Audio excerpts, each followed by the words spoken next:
Hey everyone, I'm back, and today we're going to be talking about Thor from 2011. And this movie stars Chris Hemsworth, Tom Hiddleston, Anthony Hopkins, and Natalie Portman is in it too, as well as Stellan Skarsgård, Kat Dennings as well. And I used to really like this movie. I think I even would go as far to say as I used to love this movie.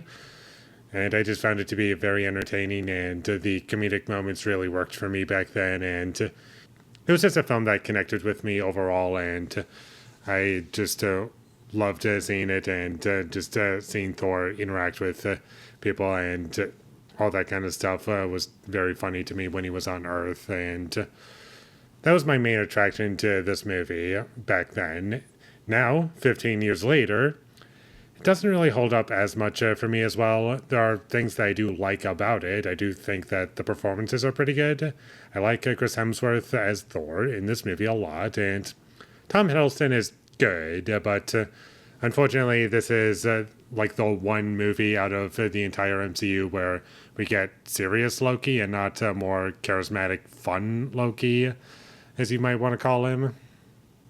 Like, that's the only thing about his character that I don't like. And I can't even blame the movie for just having something to like a copy off of previous installments, but I just prefer what they do later in time as opposed to what we have in 2011. And I do like some parts of it, and there are moments that do stick with me, and there's some fun character moments, and I do like how they give Thor like a nice little character arc without spoiling anything.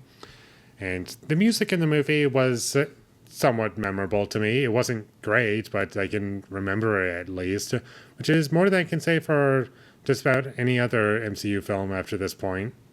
And the best action scene takes place early on in the movie with the one battle and the ice planet with frost giants. I thought that was the best action scene in this movie.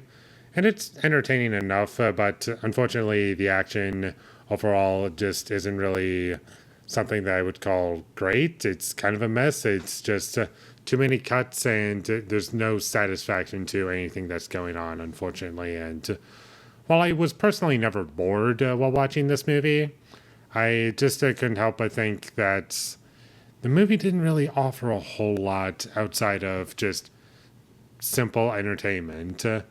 And sure, that's what superhero movies are at this point in time. And what I mean by that in like 2011, around when this movie came out. But still, kind of wish that there was a bit more to offer in this film. And what kind of surprised me about this movie were the visual effects.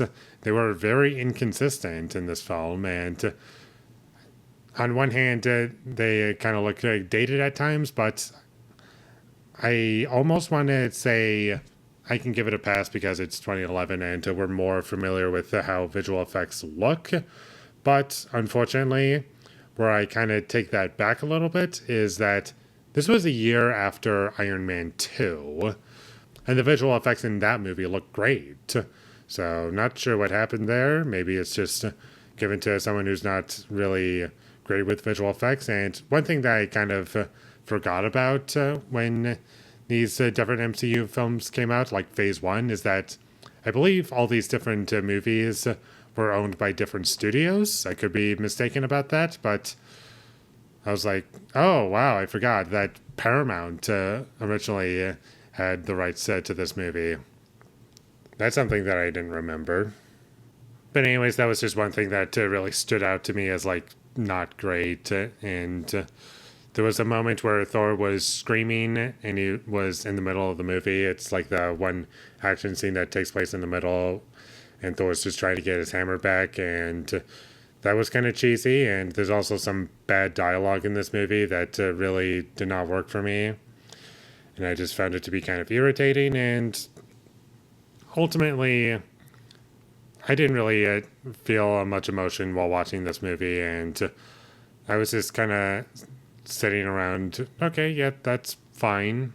And it never really went above fine. And one of my biggest issues with this movie is how it's directed, like the amount of I believe it's called Dutch angles. And I just really could not get behind those angles. They were really irritating and definitely was distracting for me, and kind of wish that wasn't in the movie and it was not doing that as often as it was. One could argue it's giving the movie personality, and I guess maybe possibly you could say that's what it is, but at the same time, didn't really work for me. It was kind of a swing and a miss. And that's about all I have to say about Thor from 2011. It was okay. It was fine. I didn't regret watching it, but at the same time, I don't know if I'm going to rewatch this movie again. If I'm going to watch a Thor movie again, I'll probably just rewatch Thor Ragnarok, a movie that I really enjoyed. We'll see how Thor the Dark World holds up, but that's how I feel about the first Thor movie. I think the third one's probably the best, so with all that being said, I'm going to give Thor, the first one from 2011, a 5 out of 10. Thank you for watching my videos. As always, if you enjoyed this review, be sure to leave a like and comment down below your thought of Thor, and my social media links, they will all be in the description, so follow me there. And last but not least, subscribe to be a part of Foley Nation, and I'll see you when I get my next review up, and that is going to be for Paris, Texas. So look forward to that, but until I get that up, thank you for watching and have a great day.